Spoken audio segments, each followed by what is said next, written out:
આજે મારે તમને એક વાત કહેવી છે જે ખૂબ હૃદયસ્પર્શી છે.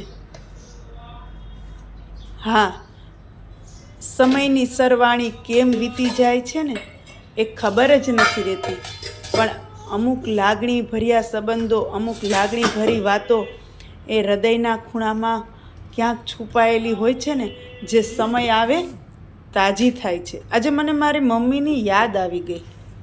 શું કામ ખબર છે? કહું. આ પાક બનાવ્યો ને, એક સમય હતો જ્યારે અમે હોસ્ટેલમાં ભણતા ને, ત્યારે ચિઠ્ઠીમાં ખાલી લખીને જ મૂકતા કે મમ્મી નાસ્તો મોકલજે. અને એ સમયે મમ્મી થાળિયું ને થાળિયું પાકની ભરી ડબરામાં નાખી અને હોસ્ટેલમાં મોકલાવતા.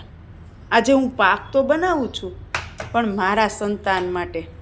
સમય જો કેટલો પસાર થઈ ગયો, પણ અમુક યાદો હોય ને એ અમુક સમયે તાજી થઈને જ રહે છે. સાચું ને?